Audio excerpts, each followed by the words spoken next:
hand you back over to Tony now. So, guys, please stand up once again. Let's get some energy in the room and give Tony a big, loud hand of applause. Okay. All right, guys, have a seat. Okay, it's apparently obvious that the great challenge right now in the global financial crisis is that the traditional view is the relationship builder would actually get a sale. Clearly, that is not evident anymore. In the global financial crisis, the most successful sales type by far is the challenger. The challenger annoys people. Go figure. The challenger actually goes there and genuinely, passionately gives a shit and actually goes back to the prospect in a passionate way and says, I give a shit. Doesn't do it with timidity, does it with total confidence because it is my role as a professional to give you the best advice. This may not be what you want to hear, but I'm going to deliver it anyway. And what I'm going to do is I'm going to have enough confidence that you will see through my integrity, my passion, that you say, there goes a man I can trust.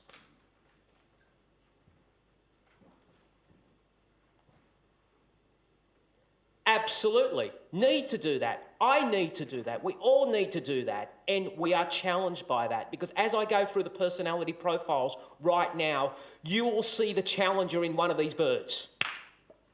And you'll see the relationship builder in the other bird.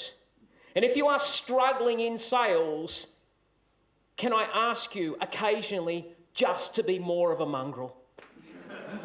I really ask you to stop being so bloody nice. Because you know what nice stands for? Nothing inside cares enough. I have met nice people. I'm a coach. If you've got a business coach and you've got a nice coach, sack them. You do not want a nice coach if you want a result. You want someone who's going to challenge you. You want someone to ask you questions that no one ever asks you. Because if you want to go to a place you've never been before, you have to do stuff you've never done before. But I don't like that. But that is the breakthrough. So what we're going to do is we're going to wrap this around. Now, we've got a big A3 sheet. We're going to hand this A3 sheet out to you right now. I'm going to give you a secret little code here. And I'm going to show you essentially the key to actually improving your conversion rates. You're dealing with people. People are emotional. Your job is to read them emotionally, change gears, shift, change, shift, triggers. What is their love language? So let's talk about this. This is an extension of DISC. This is essentially my take on DISC in a sales role.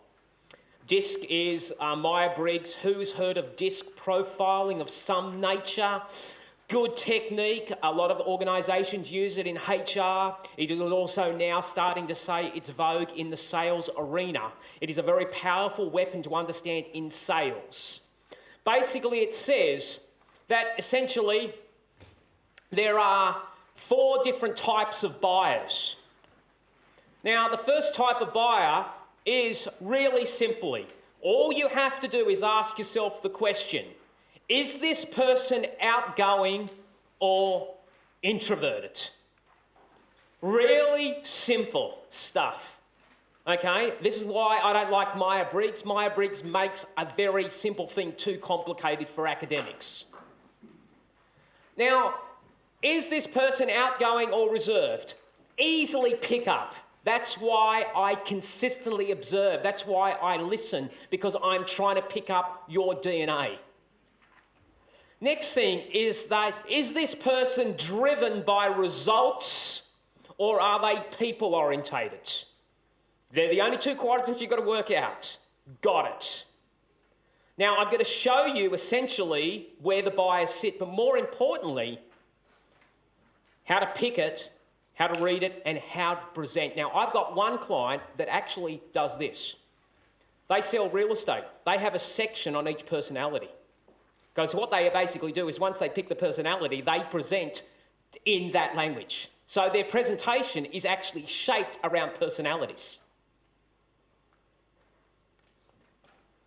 Because they're saying, hang on, if this is correct, what we've got to do is we've got to then change our presentation style to suit this personality.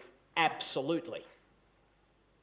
Now, great marketing is essentially a great website will address all of these personality types on the website.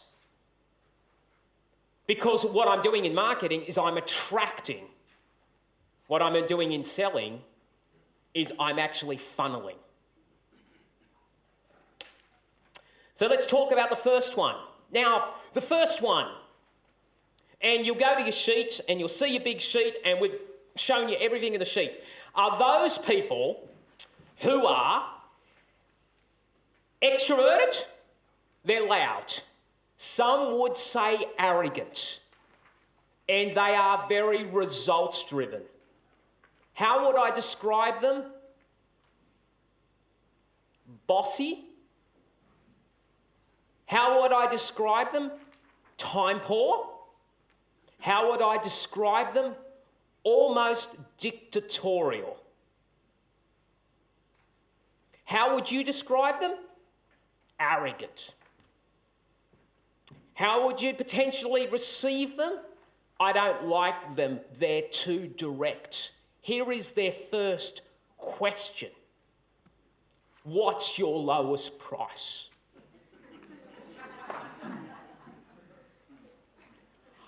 I can get it cheaper somewhere else. Fact or fiction? More fiction than fact. Because I need you to understand something deeply. Their greatest desire, their love language, which stirs them, is they must win. They will do everything in their power to win. It is really important that if you are selling or influencing an eagle, you actually have to give them an environment where they feel that they're winning. Now, I can frame that up. Classic approaches. Oh, Bob, man, that's an insane price. Wow. I mean, I've been in this industry a long time, and I've never seen a price like that. Mate, the guy that you got that price from, you must have actually smashed them. What do you want? I'm feeding the love language, aren't I? What am I doing? I'm highlighting your great desire to win. I'm honouring you. Now, I can't even come close to that. But what I'm willing to do, and this is off the record, I'll go back to our management. In fact, I'll go to our board. We don't normally do this. In fact, it's so they will freak out. But you know what? I actually want your business.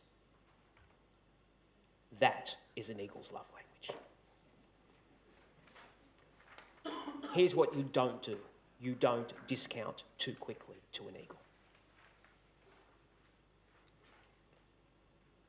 Because what is an eagle saying? I should have went harder. I'm an old eagle, Harvey Norman, bred eagles, build eagles, buying, negotiating, buy my first car with my wife. Datsun Stanza, Flemington, in Sydney, back in the 1980s. Go there. My role in Harvey Norman was predominantly merchandising, which is, full-time eagle on steroids. Win, win, win, win. Win at all costs. Win, win, win, win, win, win, win. Go there. The car's got $8,000 on it. I go to my wife, who is a dove. My wife comes from a social working background. So effectively, she has been in roles where she's done pastoral care, and she has a great heart to help people. Dove, eagle. I go there and I say to Ingrid, who is just recently married, I say, we're not going to offer them $8,000. We're going to offer them $4,000. My wife looks at me almost saying, you can't do that. Almost like, how dare you? I said, Ingrid, it's a low ball offer. I'm not expecting to get the deal, but I'm hitting the... Embarrassment is a tactical negotiation weapon. I'm expecting to be rejected, but I'm figuring I'll hit around 6K, we'll close it there. I go there, as an eagle does, confidently, saying, I'll give you $4,000 in the hand right now. Take out money, visible. They're two school teachers. They look at each other for about 10 seconds. And guess what they do? They say yes. Guess what I do? I get angry because it was too easy to get them to yes. I want to renegotiate the deal because here is the point. I have not won.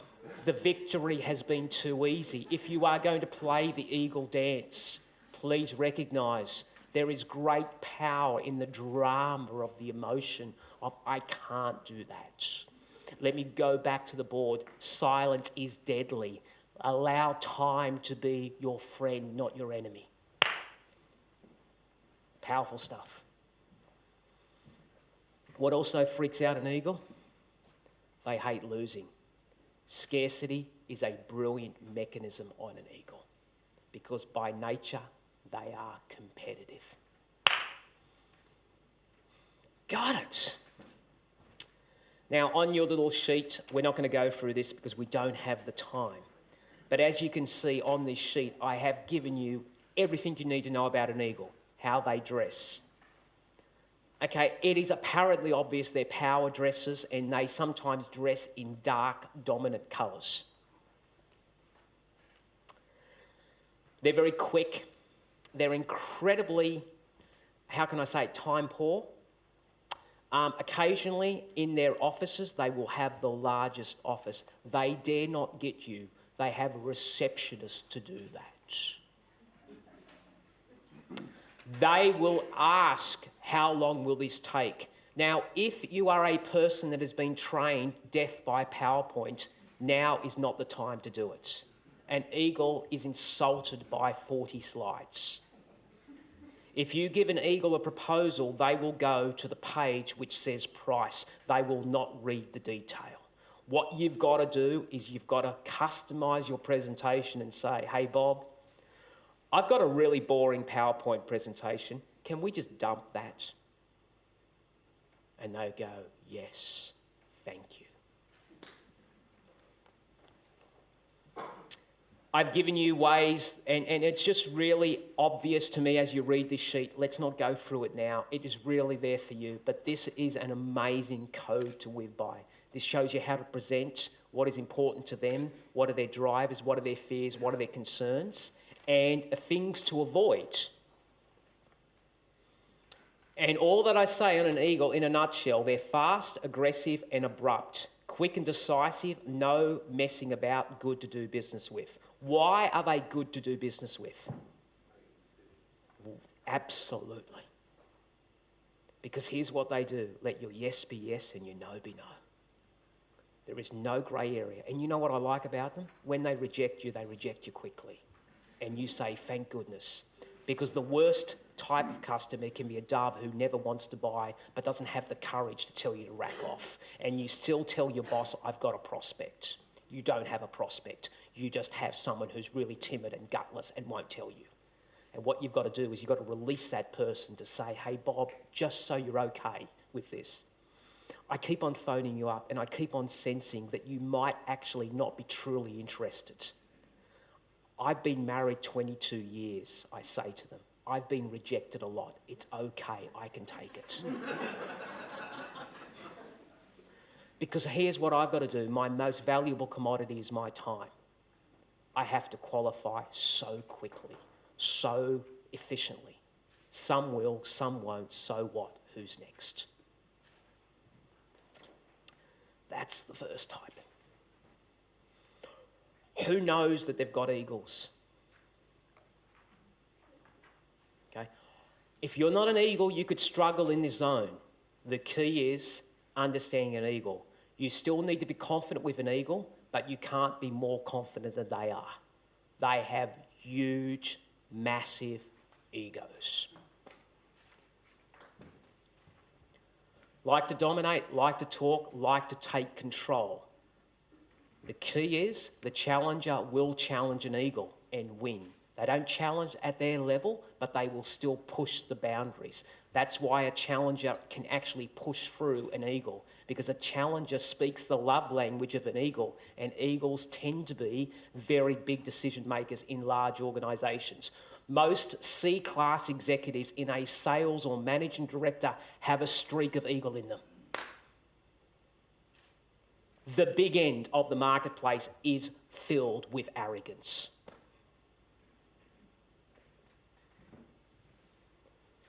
Next type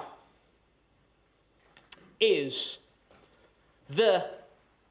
now eagles, birds, really simple. Don't flock, got it. Soar above everybody else, and what do eagles do? They kill.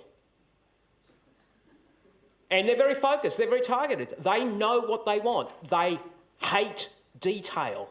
Guess what they want? They get other people to do the detail. It's almost like, no, you don't get it. I hate the detail.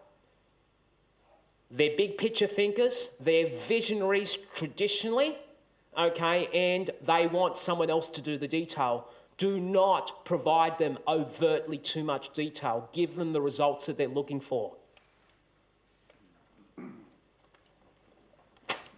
Next type is that individual who, like the eagle, has this quality of extroverted, outward focused.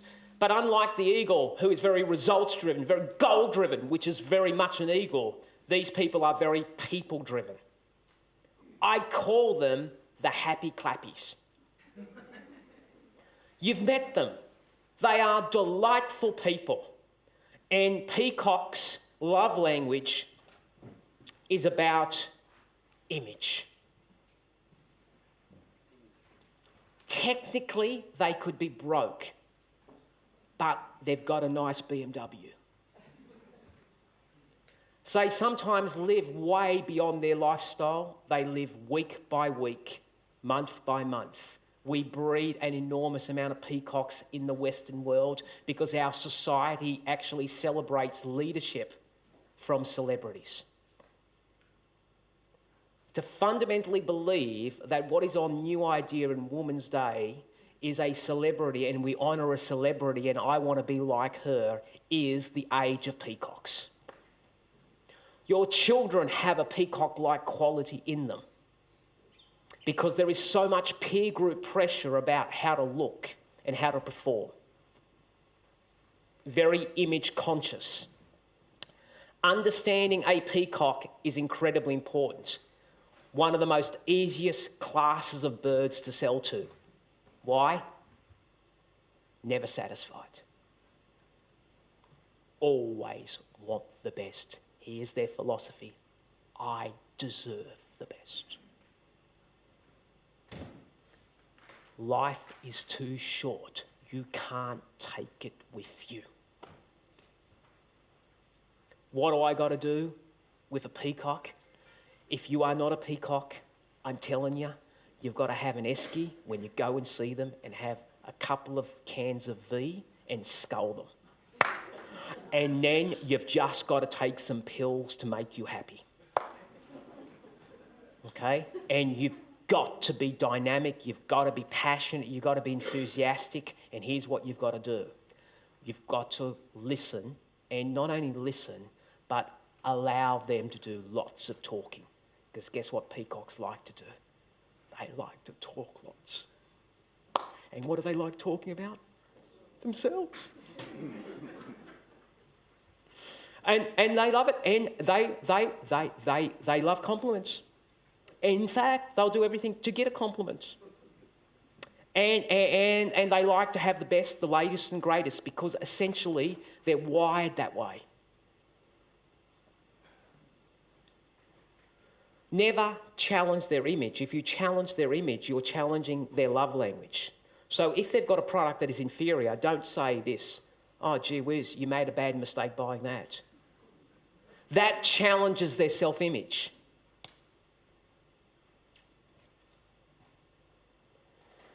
So if you have a look at your sheet again, just go down the butt shell, in a nutshell. An easy buyer on a peacock. I know it's quite small. They will talk the leg off a chair. I mean, telling you, they'll go. Bite your tongue. Shut up. Let them talk. What do they talk about? Everything. Football, kids, wife, holidays. Wow, excited. Use of hands, mirror body language, passionate talk, enthusiastic. I can switch to peacock because when you're a speaker, you want to be a bit of an eagle sometimes, but you have to actually shift to peacocks. Peacocks get booked more often. They're funny. Next thing, have a look at this. Bite your tongue and do lots of listening. Get excited. Oh, wow. Mirroring body language. Appeal to their ego, their dress, their style. Usually you can a mile off, I'm telling you, a mile off. They tend to use vibrant colours in their dress because what are they looking for? I don't want to be normal. I want to stand out. Yeah, you can sometimes hear their car a mile off. Okay, image value, use show and tell selling approach. Make sure that you are clear before you close. They have this amazing ability to actually forget what they actually said. And here's where the key is that if you give them too many options, they get themselves confused and they don't buy. So what happens is I've got to take a leadership position. This is where the principle of take control comes in. Take control from a challenger, takes control. Takes control of a peacock because a peacock looks at buying as a treasure chest and in their confusion they buy nothing because it's all too confusing. Got it. Now, if you are selling to hairdressers, you are going to get a lot of peacocks. If you are selling to advertising or marketing people, you tend to actually going to attract peacocks. If you are positioning yourself and someone says, what do you do as a profession? I'm a model, a fashion model, peacock on steroids. Okay, I get it, because what I effectively do is your profession, if you stay in it long enough, will actually shape your personality type. And a lot of people come out of certain professions because they actually don't like the personality type because it's against theirs. So you've always heard of the accountant who decided to ditch accountancy. And what they do is they don't do accountancy, they do something else because their personality type is not that of an accountant.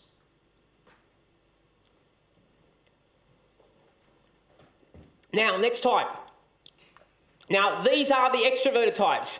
Unfortunately, an enormous amount of sales training which comes out of America is very much based on these two personality types. Isn't it interesting? Why? Because in America, there are shitloads of these people. But if you're selling to Dubbo and Orange and Cobar, you're not going to have a lot of peacocks because they've cleared out. It is dead boring. Tasmania, I don't think there's one peacock left. So what we do is we go in there, we're too enthusiastic because we've been on a course saying, let's be enthusiastic. That's great as long as they're enthusiastic. But if you're enthusiastic to someone who is sober, they think you're an idiot. But I've been told to be enthusiastic. Don't. Shift. Understand, then apply. Next type. This is the biggest one. 40% of the total population are doves. Huge market, doves. Harder to sell to. Why? Because they have an inherent desire to resist change. See, an eagle embraces change, and an eagle will reinvent themselves because they get bored with life. Have you ever seen a dove's desk? You want to freak out a dove? Move their pens. They will have a meltdown in the office because everything is ordered. This order, because their greatest love language is security and risk reduction. So what do doves buy? What everyone else buys. They don't lead, they follow. They are the sheep. Please be the shepherd. What else do I know about them? High pressure sales techniques will actually alienate this customer. Their natural disposition is not to buy straight away. They like to think about things. Here's how they operate. They operate in a spirit of a committee. They love committees. Committees give them security. I need to talk about things. So you take the stage in sales. Here's what I would say. Why don't we do a trial? A trial is cool. Why? Risk reduction.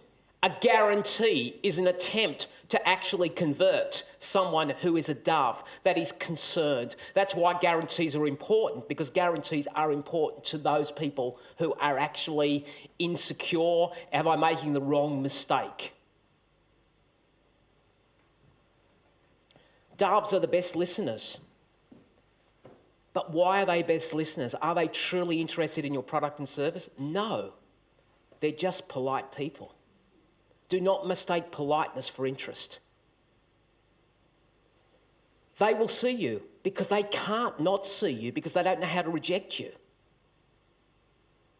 So therefore, we get excited. I've got a meeting. The question is, do you have a meeting with an eagle or a dove? That's the better question. If you've got a dove, so what? Oh, they're seeing me, boss. I said, so what?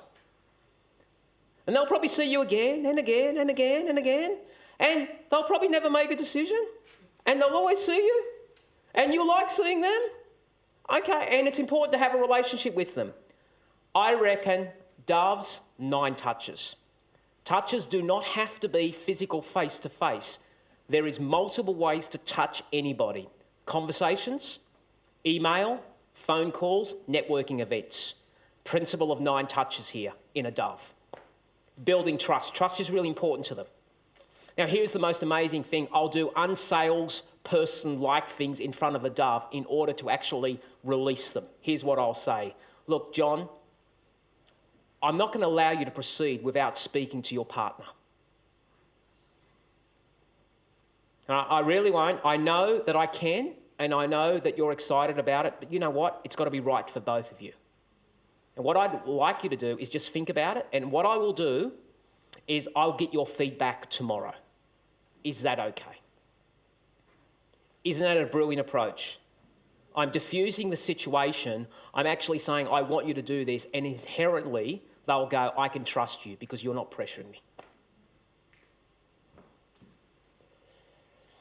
Huge population. If you have a look at your sheet, what do I know about doves? Just going to give you the top line approach. Very friendly and easygoing. They'll listen, they'll talk. Easy to relate to and talk to. Don't let this easygoing nature put you into a false sense of security. If they feel they're being snowed or pushed into something, they will not buy. They will thank you nicely for your trouble, but they will exit the scene quickly. Principle of downselling works really well. Downselling isn't a forgotten art. Downselling is not upselling, cross-selling. It's actually saying, hey, you know what? This, you don't need the solution. This is a much better solution for you. Even though it looks economically that it's not good for your company, it is truly good because the lifetime value of that customer is so much more greater. So what you're actually doing is you're going the opposite way and saying, hey, I'm going to suggest this. It goes against what I'm supposed to be telling you. You've always been told to sell what the highest value. I'm actually going to sell you the product that I actually truly believe is right for you. Take the noble approach with a dove, because here is the power of a dove. The dove is the most loyal customer you can ever have, because they hate change. They hate change. Eagles, loyalty, man, based on results. Wheeler and dealers, okay? They talk about loyalty. Sometimes it's questionable. Here's what an eagle might say: if you look after me, I'll look after you in the next one. Famous last words of lying. So that's the dove. Big population. Smash a population. If you are speaking to somebody who has a social working background, like for example, what do you do? I'm a kindergarten teacher. Go with dove. Why? Why are they going into kindergarten teaching? Because they want to serve. Doves are great carers. If you want a nurse, please make sure they're a dove. You don't want a nurse who's an eagle. And you'll see this, my mother, Italian, is an amazing dove. What do? Serve their children. Sacrificially, and remind you of it too. Okay? Now, I don't know if you know these people, I've got them. It's called guilt. But that's their love language. And, you can see them, they eat at the same time and they freak out. They almost eat the same food, go on the same holidays to the same places. It is their models of consistency. From a work situation, really hard to speed up. Don't work much quicker, work at one pace. They hate massive amounts of change. If you are selling into the government, you're going to get a lot of doves. Why? What does the government give a dove that they crave? Lifetime job, isn't it? It's almost like, get a good job, work for the government. Now, will an eagle survive in the government? No chance. Okay, yeah, that's about it, but ultimately get smashed. He's the shepherd, sheep, nah. If you're out, you'll be out of there. I did some work for Australia Post. It was the toughest gig that I've ever had in my life, right? Because it was such an organisation that was based on a dove-like mentality. Don't change anything. Just write us a report and we won't do anything with it.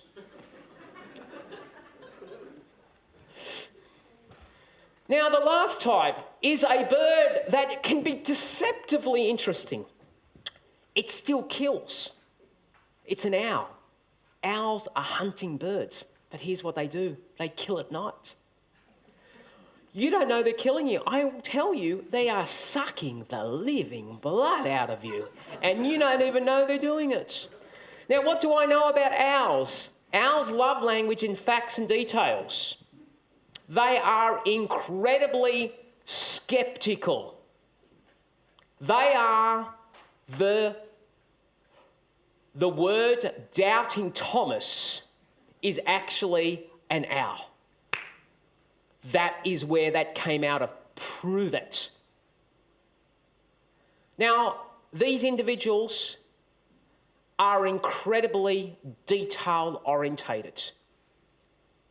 If you do not have expertise in your area, if you do not know what you're talking about, these guys will dismiss you. They crave for expertise and technical knowledge. They cannot see the forest. They can only see the tree. And guess what? Every tree has to be chopped down one at a time. Now, if you're in sales, there's a likelihood that you will not have an owl-like personality in you. This attention to detail could freak you out. If you dismiss it in your prospect, the prospect won't buy from you. So I always struggle in this area. Now, if someone says to you, what do you do as a profession? And they say, I'm a scientist, that's owl on steroids. Anything that has a high technical background, that's great attention to detail, is going to have a DNA like this. Now, if you have a look at the owl, let's just talk about them.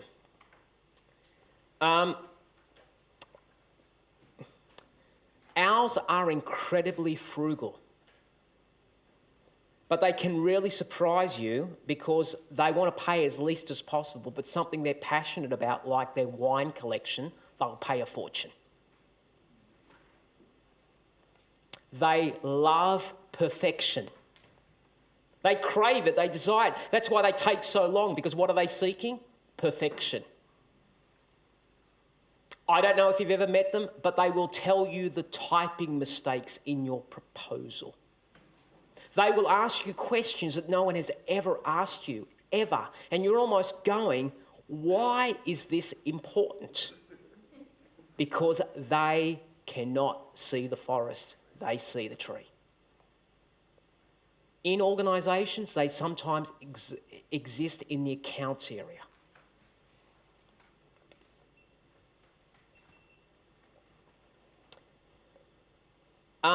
Send the proposals to them, because what do they like to do? Here's what they like to research. I want to send you the proposal before we meet, because what I'd like you to do is just spend some time reading through it. And I'd like to get your feedback. And please, Mr. Owl, go into detail. And they go, great. I can go into detail. I can give my love language. Yes, you can. Because your love language is facts and details. And I want you to give me feedback on the detail. And you go, wow, can't wait. I'll stay up all night. Classic closing technique on an hour. Very difficult. Hey, John, it's apparently, hey, Steve, it's, mate, I'm telling you, you know your stuff. Fair income, it's like, I meet a lot of people, and a lot of people, they don't really understand what we do, and they don't understand this industry. It's clearly obvious to me that you're a bit of a, how can I say it? You're a bit of a guru in this area. Can I ask you some questions? Because, I'm always learning, and I figure I could actually learn a lot from you. That is a great love language.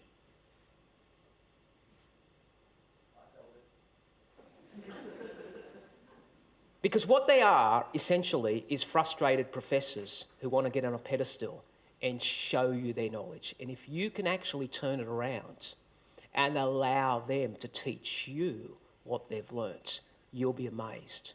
And here's the close. So, Steve, based on your research, what would you do? They are incredibly logical, and they have to go with their own findings.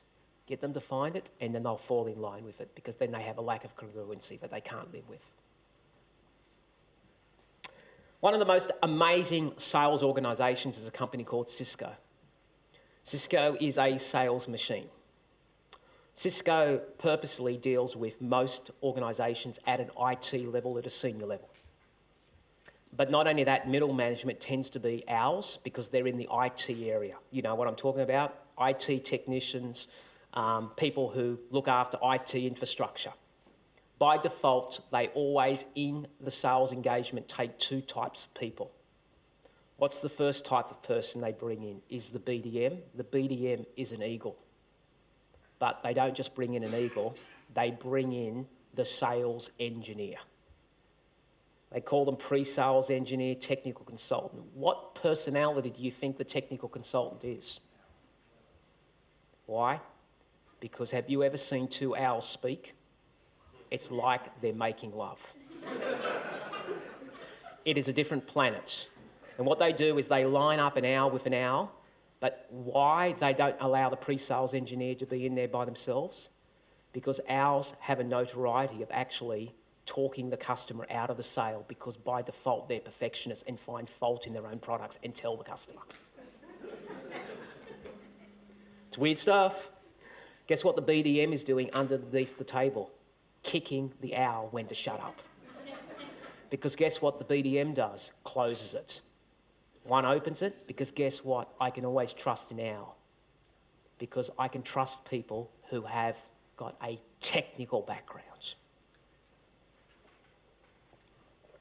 It's why builders sometimes are good salespeople. They don't know it, because they're builders. It's why plumbers and electricians sometimes are really great on site, because guess what? They're an electrician. If I could just turn that energy from that technical nature and turn it into a sales, it'd be amazing because they have something I haven't got. They've got the trust of the customer based on their expertise straight away. Brilliant stuff. Is this making sense? Yeah, and what the game of life is, and please recognise this is not just in sales, this is in life in general. Every single person you meet, every single of your team member, and if you have challenges in your team, I would strongly suggest ask yourself the question, hey, let's be honest here, what personality are they? Am I trying to put my values on them? All I'm asking you to do is to shift gears. In terms of the size of the flocks, it's pretty evident to me that doves represent the greatest marketplace. Do we change our personality? We don't really, but we could go through episodes in our life that could create our personality because we lose confidence for a season or 2 seasons. Typical examples are marriage breakdowns where you'll see the personality actually get challenged. Someone who has lost their job, you'll see them spiralling and they'll change their personality for a period of time and then they'll shift back once they come back. So you could go for a season where your personality is fundamentally altered, but by design, you actually tend to go back to your personalities. Here is the key to life.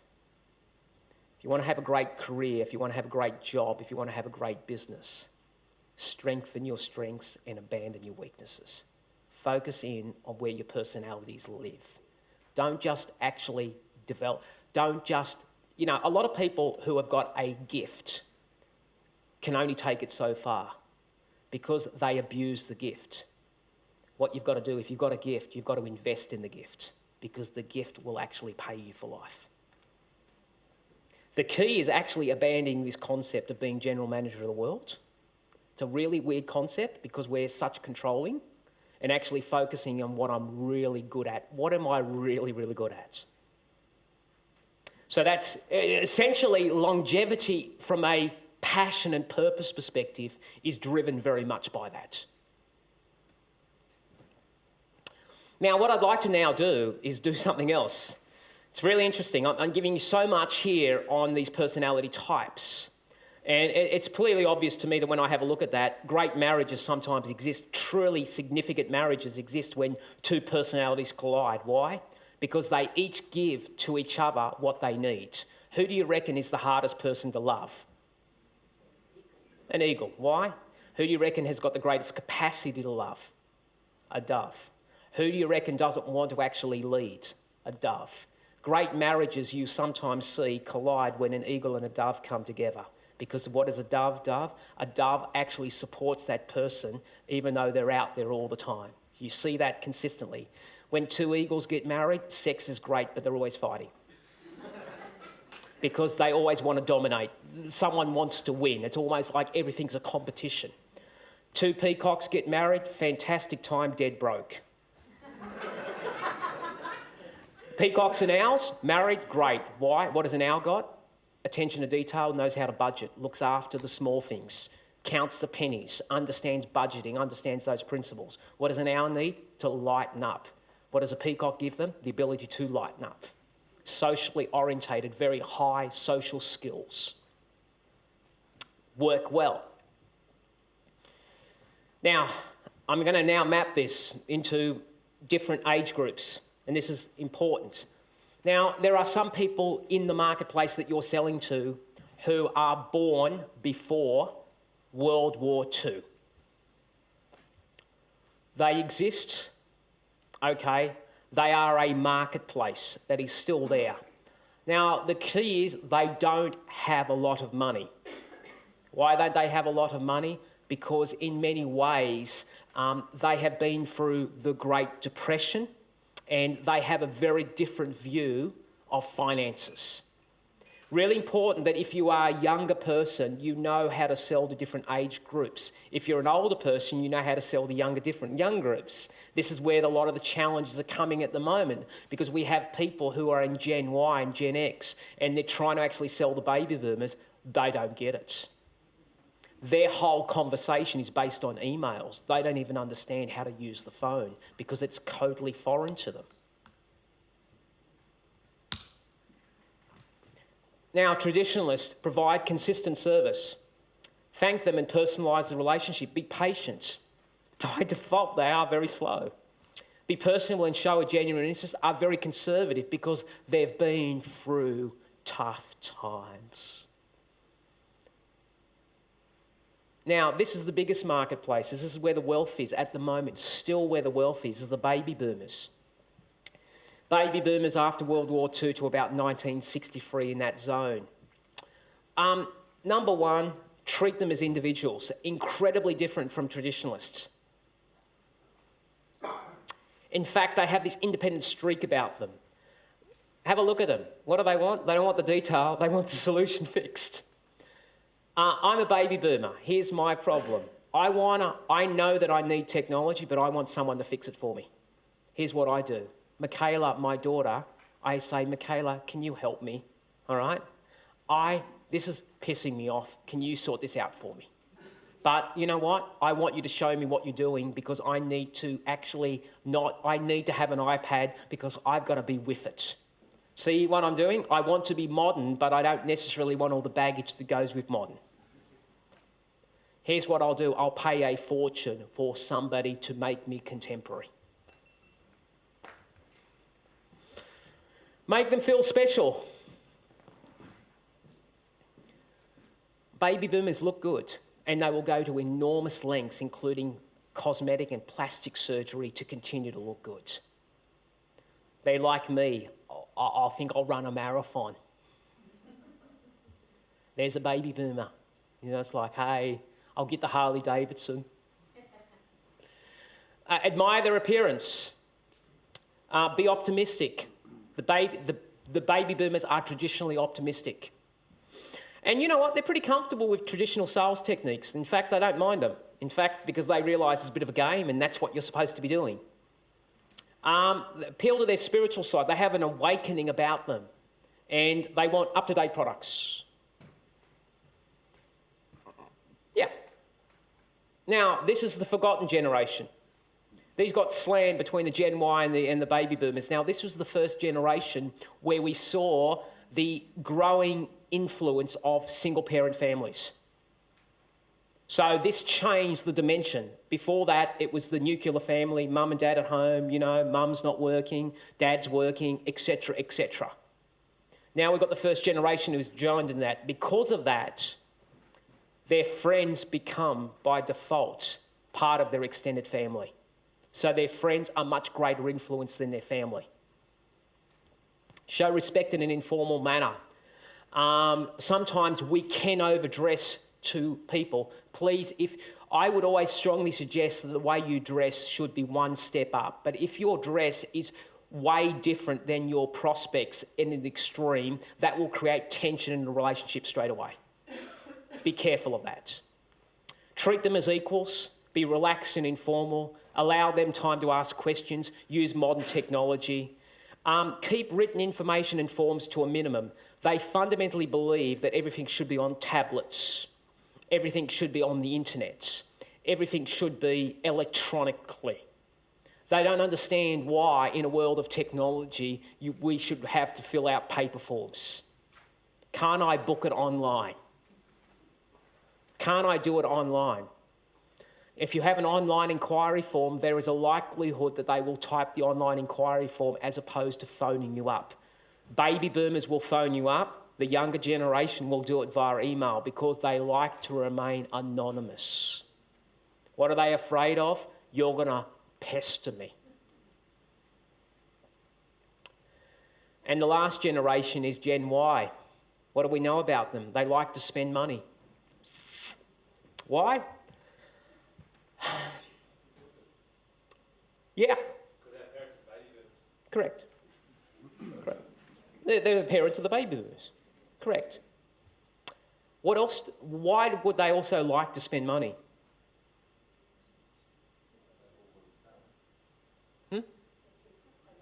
Yeah. And they still have a relatively, how can I say it, laissez-faire, she'll be all right, my parents will look after me, it'll be all okay, live for today, gee whiz, my parents, baby boomers, are always stressed, I don't want to be like them, gee whiz, they're always worried about money, they're always working hard, last thing I want to do is work so hard like my dad's. That mentality. Because the baby boomers are seriously hard workers. They'll smash it out. The Gen Ys are looking at the baby boomer parents saying, I don't want to be like you, Dad. They have a very strong social awareness. They're into causes. They can be incredibly opinionated on certain topics. If you're speaking to teenagers, you could get this ranting and raving straight away. Appeal to their technical savvy. Now, this generation has never not lived without technology. From birth, internet was created. So when you say, have you seen us in Yellow Pages, they'll look at you going, what are you talking about? What is Yellow Pages? Be flexible and create alternatives. Now, please, this, I don't know, how many here have got teenage children? Okay. They are incredibly wise. Why are they so wise? Because they've had access to information on the internet and they know when someone's conning them. That's important stuff. Now, I'm just going to touch on a couple of things, and I just wanted to, in your workbooks, this might help you. I just wanted to show you a system that we have developed.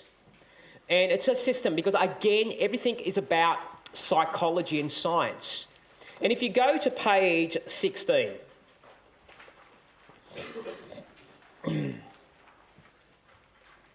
essentially, if you've got a sales team, what you want to do is you want to make sure you don't just train them, but more importantly, you actually develop a template where you can self-evaluate with them when you're going out in the field. Because here's the key. It's not what I do in training, it's what I do in the field that is truly important. And what I've done is I've mapped out a sales process here. And this is a sales process that could be modified and changed.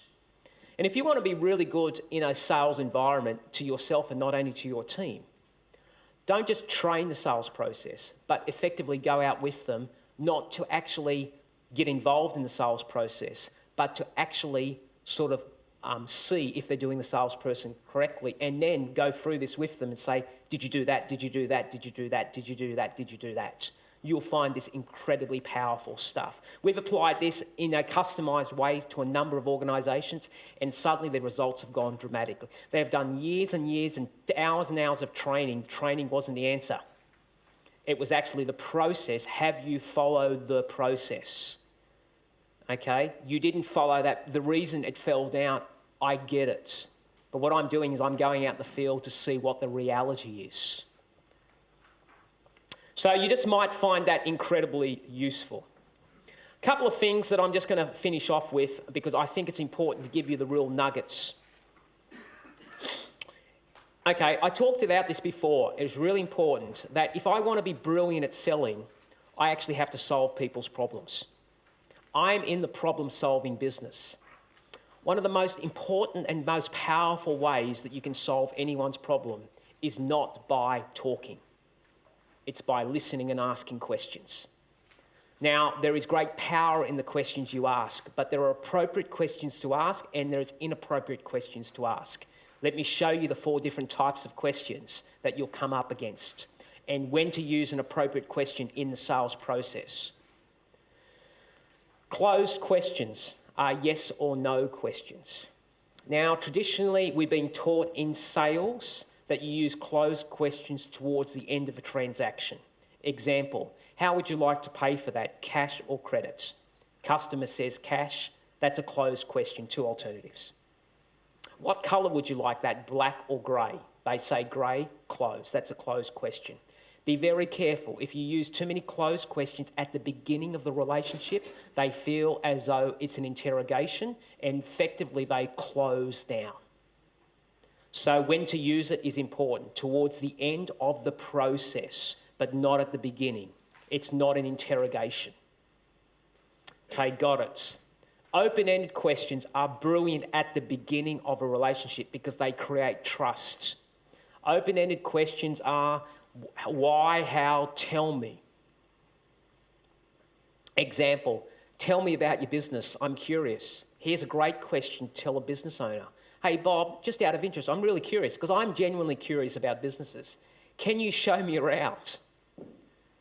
Now, why would I be doing that? Because I actually know in many ways Randall's love is his business.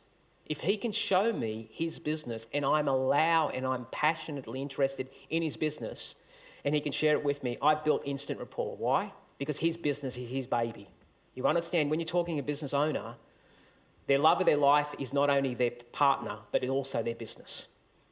If you can honour that and understand that, without you doing that, you'll actually get a great amount of rapport. They're open-ended questions. Really important to do at the beginning. I'd avoid them at the end because you're not taking control. Remember, the challenger takes control. You can't take control if you do open-ended questions at the end, because what you're doing is you're giving control back. Leading questions, very dangerous shit. You've had leading questions, you've probably heard of it. Industries that sometimes occasionally do it are those people who are programmed in multi-level marketing. Multi-level marketing sometimes give them scripts and they say to people when they ring them up, how would you like to earn an extra $100,000? Now, is that a leading question or not? What is a leading question? A question that is so obvious, why are you asking the question? It's a very dangerous question to ask in an educated marketplace. It will work on the stupid, but it won't work on the smart.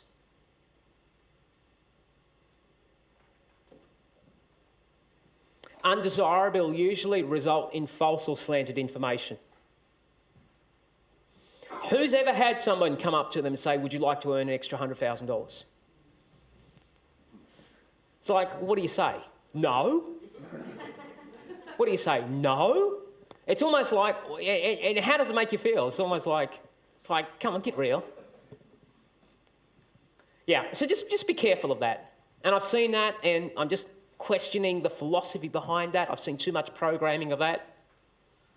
High gain questions are brilliant. They give before they take. Again, this is the teacher. See, I've become the teacher. High gain is teaching. It's amazing how it all wrapping together here. It gives before it takes. It actually surrenders. It actually says, I'm here to truly help you, and I really don't care if I don't get the sale, because I'm going to take the high ground. It's not about the sale. It's about helping you to solve the problem. And if I can't help you to solve the problem with our product and services, I still want to help you. That's noble. So that's the high gain question. Of give before it takes. Classic example is that I deal with a lot of electrical and plumbing contractors. I go and see them about the franchise that we've got, which is a conversion franchise. I will say to them, look, my suggestion is you love it, but you don't need us. What I'm suggesting you do is you get in contact with the company that develops our software and just buy the software, not the entire thing. This is what it'll do for you. I take the high ground, I ring up the company then and there for them, I book the meeting for them then and there. They suddenly say, that is amazing. You've come and you tried to sell me a franchise. The franchise wasn't liked for me, but I like the software, so what you're willing to do is actually sell me the software without any inherent needs. Yes, I am. What you sow, you reap. It's profoundly biblical. We don't get it because we live in this society where the pie is only this large, and my job is to grab as much of the pie as possible. Let's just change the paradigm. Let's just say that we lived in a world of abundance, not of poverty. I can understand where you're coming from, but it was more a statement than a question. Could you give me an example of what you mean by the high gain question? Oh, high gain question. Where you're actually, okay, all right. In a contracting business, okay? I'll just talk contracting business. The variables that make a successful contracting business is the sales per site worker per day. So I would say to the business owner, just out of interest, do you measure your sales per site worker per day? The owner will say, no, I don't. That's a high gain question. And then I'll say to him, look, what I'd like to do is, irrespective of whether you use me or not, it's insignificant. I'd like to show you how to measure that, because I think, irrespective, you need to measure that to improve your business.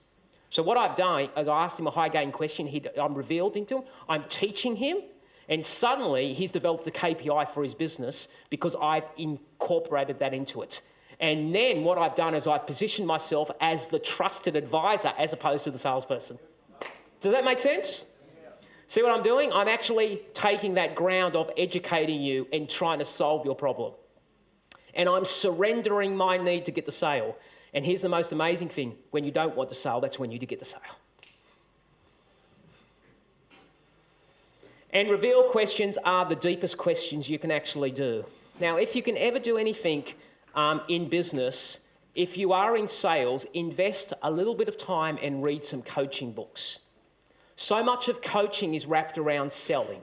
I have a coach now, and what a really good coach does, it will look at a prospect, it will look at a customer and ask them the deepest question they possibly can. And here's some of the deep questions. How does that make you feel? That is a deep question. Reveal questions are the killers. If you can actually hit a couple of reveal questions, okay, they will open up the customer like you ain't seen, because guess where you're operating? In the heart. See, I've gone from head to heart. If you're in higher complex sales, this is the traditional process that you need to operate under. Step one is high gain questions, which is the teaching. I'm investing. Emotional dollars, bank accounts. Then I'm moving open-ended questions. I'm opening you up. I'm building trust and rapport. See what's happening? I'm asking different style of questions. See, I'm not vomiting. I'm not trying to sell a product. I'm actually not trying to actually prescribe, because how can I prescribe? I haven't even done a diagnosis or examination. I'm doing this process in a structured way. Then I ask closed questions. And then I ask the killer question, if we were able to actually solve this, how would this make you feel? What would this do to your business? Suddenly, it's a light bulb moment. It's a brilliant technique. Now, I know I've only got a couple of more minutes, so let me just go into two more slides. This is a great slide. My job is change management. You're in the process of selling. You've got to change people. How can you change people? Very obvious to me, change can happen in an instant in the right environment. How do I change you? There is a process of change. This is the process of selling. This is what great salespeople, great marketers do instinctively from an emotional perspective. Number one principle in order to get you to change is, number one, I have to make you dissatisfied with your current situation. How do I do that? What is the best technique of making you dissatisfied with your current position? Huh? Highlight it. But how would you do that? Yeah, you would ask questions. See, most people are not going to tell you they're dissatisfied with their current situation because they put a shield up. The shield up is, I'm invincible. I can't show you my limp. But if I build trust with them, over time they will show me their limp. But they won't do it initially because there is an enemy called pride. So I have to make them dissatisfied with their current situation. Sometimes they're dissatisfied already because they're phoning me. When someone's phoning you as an inquiry, they're dissatisfied already. But if you're prospecting, you actually have to make the customer dissatisfied with their current situation. I'll ask you questions. I'll find your bruise. Now, for those people who realise I've got a bit of an eagle in me, as soon as I find your bruise, guess what I do? I make it bleed. I don't come off your bruise. In fact, I'll linger there for a little while. I'll ask 3 more questions on that same bruise to go deeper and deeper. Here's a classic example. John, how's your business going? Great. How many hours are you working? Oh, wow, 90 hours. Gee, that's a lot. How does that make you feel? Oh, man. Tell you, I never see the kids. How old are the kids, John? 6 and 9. So, just out of experience, when do you think the kids basically start saying to parents, leave me alone? Oh, probably 15 or 16. So you reckon you've got about 6 or 7 more years until they start saying that? Yeah. See, that's a killer question. How would you feel if you actually continued to work the way you are and never had that opportunity to invest in your children? That's going to rip your heart out, isn't it?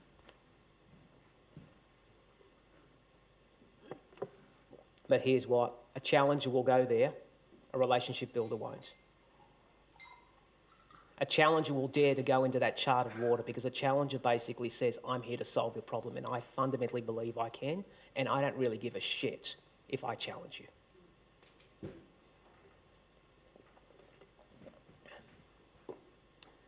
You've got to make them dissatisfied, but you can't let them linger there too much because too much dissatisfaction stirs people and they need that problem solved. So what you've got to do is that you've got to actually show them what their vision or life could look like. Okay, you have to show them heaven. From a spiritual perspective, it's not unfamiliar. This would be called hell, that would be called heaven. It's the foundation of every great movie. The hero story, we call it. Next thing that happens is that my job is that once I've shown you the vision, once I've shown you the dream, my job is to actually show you how easy it is to get there, step by step. I have to manage your expectations, and I call that the stairway to heaven. And I have to manage your expectations regarding that. So if you want to be brilliant at selling, don't just understand the doves, the eagles, the peacocks and owls. Understand how to change people instantaneously. Because in many times, the greatest weakness they have is they don't know that they don't know. And you've got to make them dissatisfied. And if you cannot make them dissatisfied with their current situation, get out of there. Because there is no need to change. Okay, in summary, let's just rip this out, and we're going to give you all these great slides later on, so don't be too fussed. I'm just going to give you, in summary, a DNA of what are the 10 laws of sales success. Clearly, I know I have to sell. I'm an owner, I'm an entrepreneur, I'm a business owner. Selling has to be my livelihood. And if you can sell well, your business will always prosper. Number one principle, you've actually got to have a positive expectancy. If you say today is going to be a terrible day, it will be a terrible day. What you confess, you possess.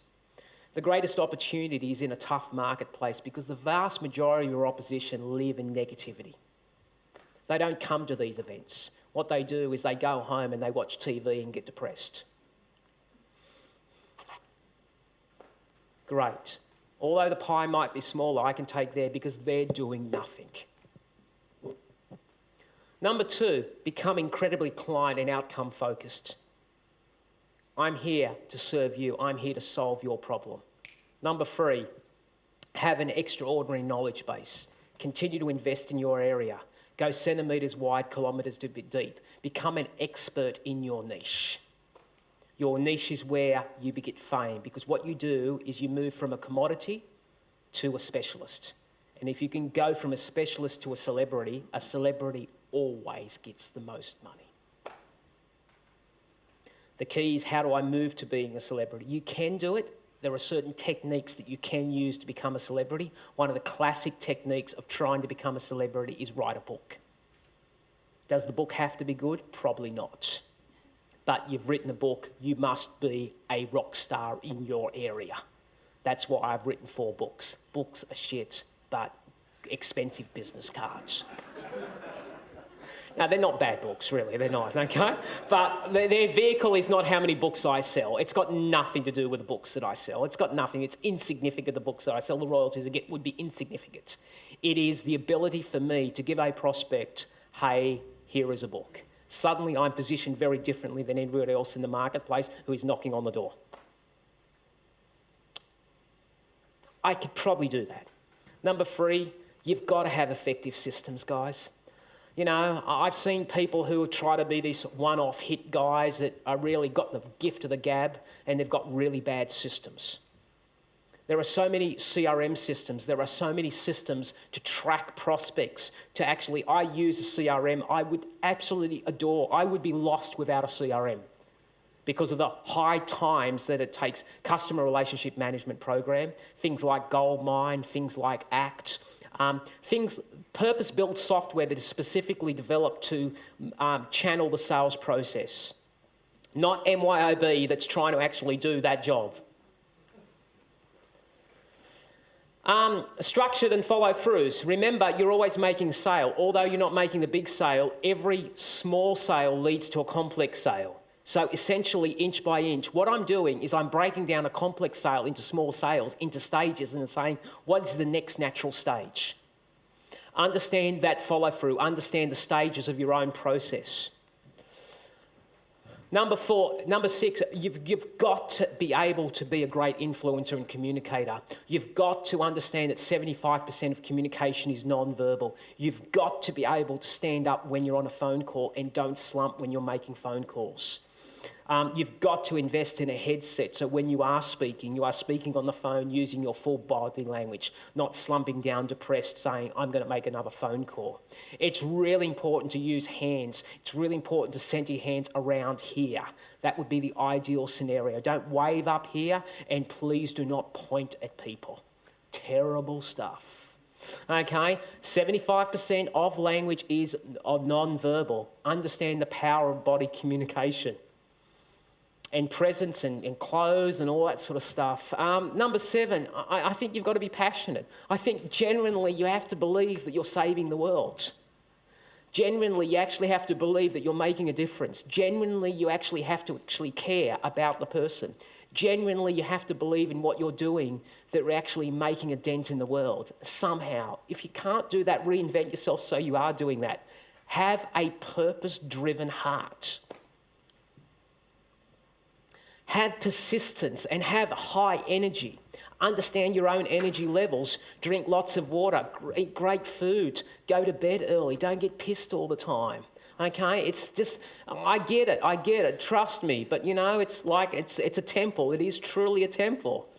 And you'll see that your performance will dramatically improve if you get sleep. The greatest single area that I see people suffer in is sleep deprivation. They don't sleep well. And it affects everything. Who here sometimes struggles with sleeping? Anyone? Yeah. It's one of the big issues. And you'll notice that your entire relationships are affected when you don't sleep well. And there is an anxiety, you're tired, it really affects everything. One of the greatest revelations I've got is to calm people down is I need you to sleep for 8 hours. Just do that. And just drink 3 litres of water. Have high standards of excellence. I mean, challenge yourself. The enemy is not success. The enemy is not adversity. Adversity is a great character builder. I know the greatest breakthroughs that I've had in my life are when times are shit, because guess what? I get my shit together. You know where my greatest weakness is? In summers. You know what I do in summers? I take the foot off the pedal. I forget what got me there. And in what getting there, I actually have to go back. You don't have to reinvent anything in your business. Sometimes you have to go back to what got you there to the begin and just reinvent that again. Number 9, you've got to be willing to learn. I mean, you've got to be a sponge. Currently, I would at least read 5 books at least, if not 10 a month. Why? Because I need to, because I've got to continue to actually understand what's going on. I thirst for learning because it brings joy, because I'm always learning and trying. So important, if you're in sales, to continue to learn. And number 10 is the big one for me. Deep down, is you've got to have a heavy-duty belief transfer. I can talk about skills as much as you want, but it will only take you so far. If you fundamentally believe that what you are selling, what you are providing, benefits the customer, and you can transfer that belief to that prospect or customer, that more than anything else will guarantee success, because it is called belief transfer. And if you've ever seen belief transfer occurring, it is the most potent weapon you've ever seen. And guess why owners have the gift? Not because of technique, because in many ways, your business is your belief. So why do owners have to be in selling? It's not about technique. You know what you've got that no one else has got? Passion. You have that passion. I have that passion. Steve's got that passion. Why? Because we have birthed it. No one can sell something like the mother. So, you know, that's essentially it. As I sort of come to a conclusion, I can share you lots of insights. Probably the greatest insight that I can give you is just a really simple story that somehow I sort of try to live by, and sort of like, it's about a story about a guy, and this guy one day decided to try to change the world. And he figured the world was a pretty big place to change, so he said, it's too big to change, so I'll try to change my country. And this guy then sort of started to try to change the country, and every politician fought at his every effort, and every crook sort of tried to rip him off. So he said, oh, look, I'll try to change my community. And he went back to his community, tried to change his community. And the community leader said, you know, leave us alone, okay, you know, what are you doing? And then the man tried to change his family, and his wife threatened to divorce him, and his kids saying, Dad, you're nuts. And then the man decided to change himself, and when he did that, he changed his world. What's the big revelation?